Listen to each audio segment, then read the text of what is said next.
My name is Rylen Nakama. I am a second-year master's student in the Natural Resource and Environmental Management program.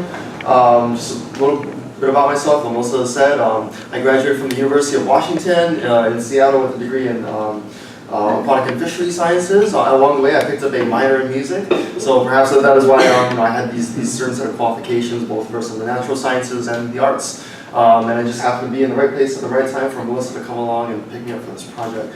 So I want to thank you all again for being here and for being a part of this. So thank you, thank you. I would also like to acknowledge, of course, besides Melissa and I, we have Dr. Ito, and we couldn't have Dr.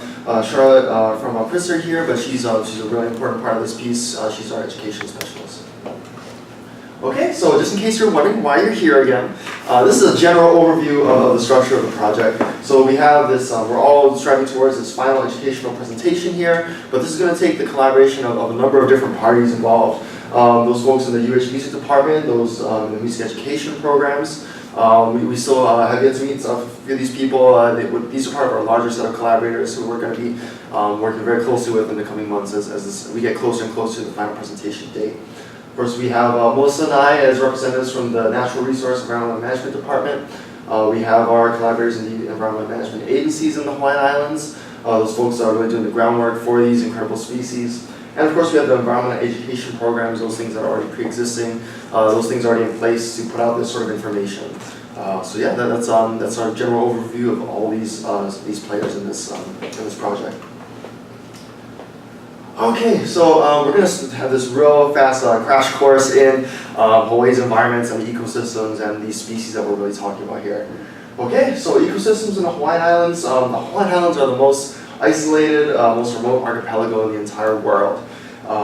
Really, these island chains are defined by being separated from any landmass by thousands of miles of open ocean, which means that there were really infrequent colonization events. We're referring to these events where species were able to get to the Hawaiian Islands, and really these species were able to arrive and thrive here for millions of years, isolated from those mainland populations. That means that over time you get these thousands of endemic species.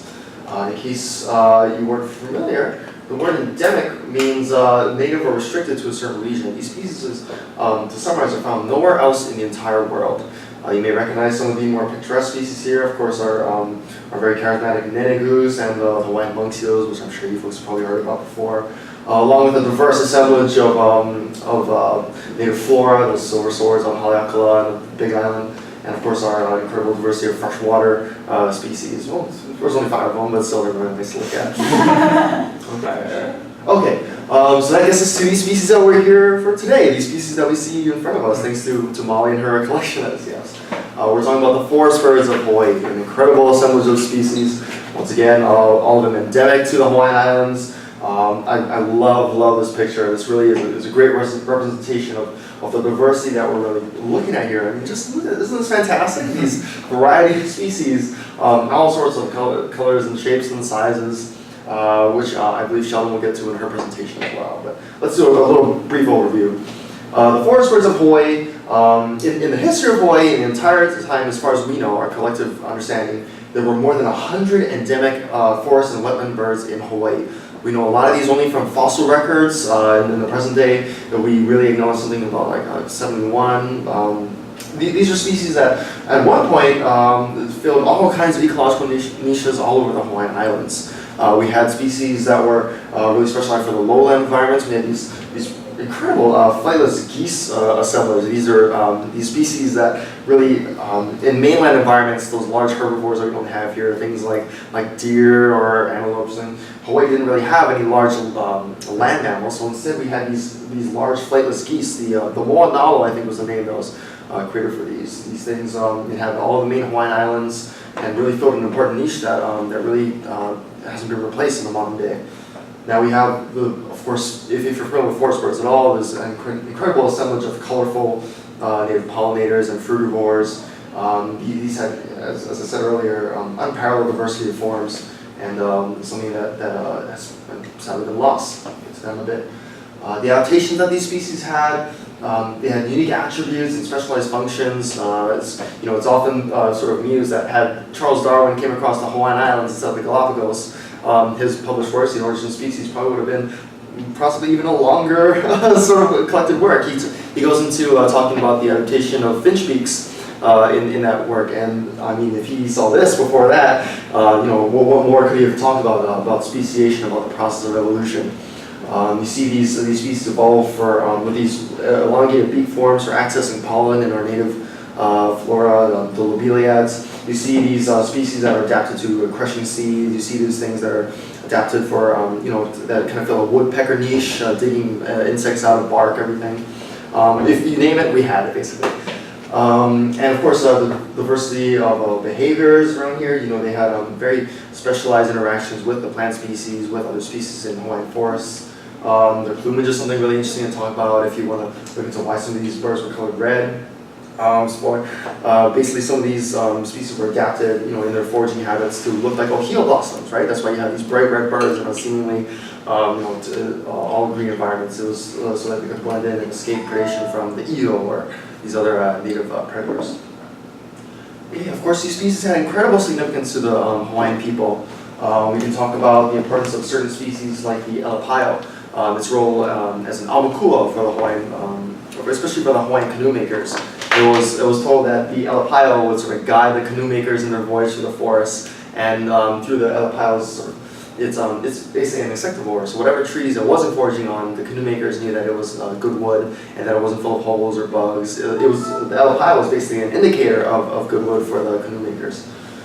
Really interesting stuff. Of course, there's a lot of place names and legends about many of the other Hawaiian bird species.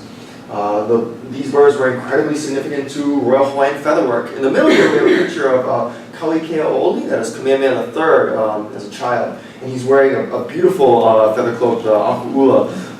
These works of art made from olono fibers and reedin, where the feathers are predominantly iiwi and apapane for the red feathers, and o'o and ma'o for the yellow. These were red and yellow were sacred colors of the Hawaiians. You see iiwi right here.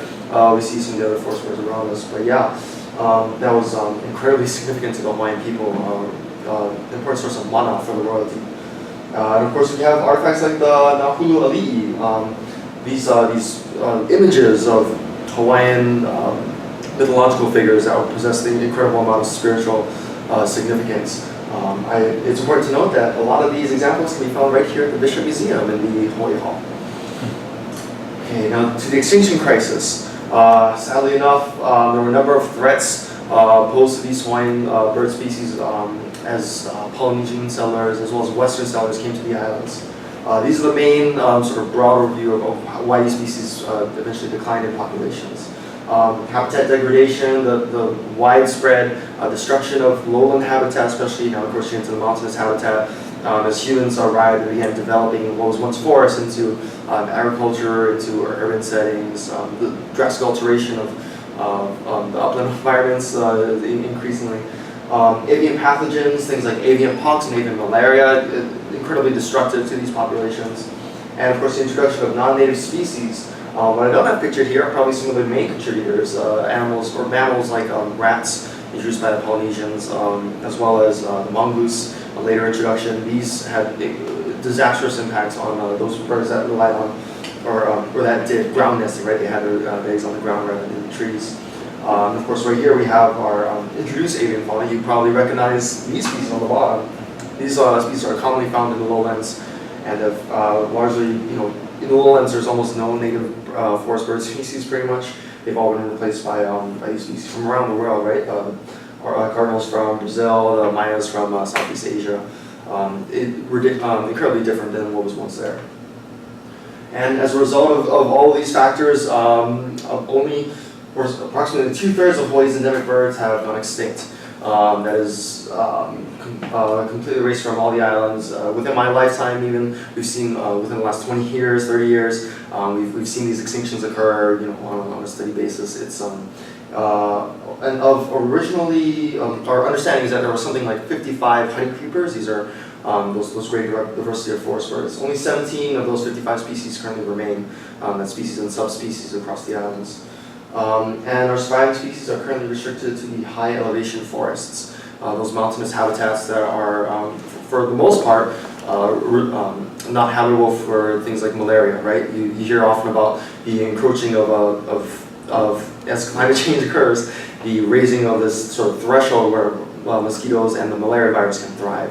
So as that threshold becomes higher, as it encroaches on the higher elevations, those birds at the higher elevations now become increasingly susceptible to these diseases. Pictured at the bottom here are two of the most recent species to go extinct. This is the Hawaii o'o, which I believe Sheldon has recordings of. And to the right there, that's our ho'ouli. These are two of the more recent extinctions that have gone on in the very recent past. Now, this extinction crisis it provides us with this call to action, this motivation to actually to do something for these species and for the conservation of our islands' irreplaceable biodiversity. What is incredibly important to us now, as apparent, is raising public awareness on local wildlife conservation goals, of getting the message out there about what is being done and what can be done for our surviving species.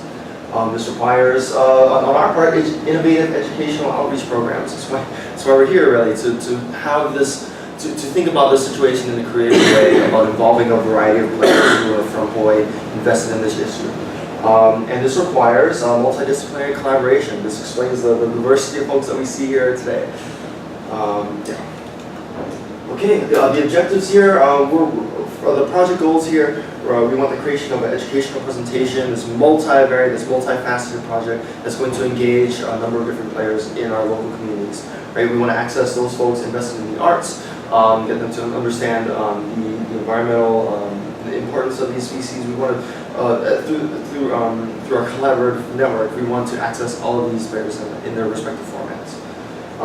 And hopefully this will be the promotion of public investment in local conservation goals and ultimately music education initiatives. We saw the opportunity for collaboration to access not only for the environmental sciences but also the music education realm. Right? We want to provide something for everybody involved. Okay, one of the primary parts of this project is going to be the composition of this educational symphony piece. This is going to require the collaboration of UH composers, artists, animators, videographers to create a multimedia project that's going to tell the story of these species. The final performance is going to be by the Hawaii Symphony Orchestra. We're very happy to have this access to these collaborators, to this venue for performance. This is our project website. This is briefly going over. This is something that we can thank Takuma for really putting together in the first place. It's an ongoing project. It's a work in progress. We're going to have all of our resources stashed in one place, talking about the project's proceedings, as this project develops, as these individual sort of outputs become available. We're going to have these accessible through the site, and we're going to have materials for educators, students, and interested communities. You know. We hope that there's something for all these communities to kind of look at this project and find something that they can that will speak to them. The outputs here. So as stated, this provides an incredible educational opportunity for the students of Hawaii. Right? We want this to be something that's going to have value for the students in the public education system as well as those in the private education to learn about wildlife conservation through music. Through this medium that really hasn't been done before, this collaboration, and specifically for Hawaiian species. The presentation designed for K-12 science and music education programs. We're really kind of right now we're formatting sort of like two sets of an educational curriculum. One designed for elementary school, one for high school. We really have to thank our main collaborator, Ann Vokes from Waianae High School, for being the one who kind of has a lot of these materials in place, and she has her own curriculum, which I think Molly can talk more about, for really being some of the early investors in this sort of education. And we hope this is overall an enriching musical opportunity for our state's performing arts community. Outside of the students, what does this have value for the performing arts community of Hawaii at large? Outcomes. Ultimately, we want to increase public awareness of these species, perhaps their ability to distinguish between native and non-native bird species, to really just get a fundamental understanding of what's native, what's not native, what the status of bird conservation is in Hawaii. We want to encourage community support of policies or voting, anything that's going to influence the future conservation of these species. And we want to overall promote engagement in environmental outreach programs, those diversity of environmental outreach programs that currently exist, not only for Hawaiian forest birds, but for coastal environments and just the broad set of environmental issues going on in Hawaii. We want to enhance that awareness. And completion of this project will demonstrate viability. It'll hopefully provide sort of a blueprint of how to conduct similar projects in the future. Those projects that similarly want to achieve this sort of collaborative message, this sort of project among in other fields and in Hawaii. Okay, with that, thank you so much for listening. That was a really quick overview, but does anyone have any questions? No? I think Sheldon's going to elaborate on some more of these species in a bit. Can I add one thing? One of the things I wanted to share with about the threats. So we have all these threats like predation, competition, but one more threat now is, and this ties to the climate change, because we're now potentially seeing increased random weather events, whether flood events, hurricanes or whatever. Some of these species of birds are in such critical numbers where they used to be distributed on the landscape. You now could have, let's say, a hurricane smack into the one side of the island and it could just wipe out a species, where that wasn't always a threat because there were more numbers. So that's just an side note.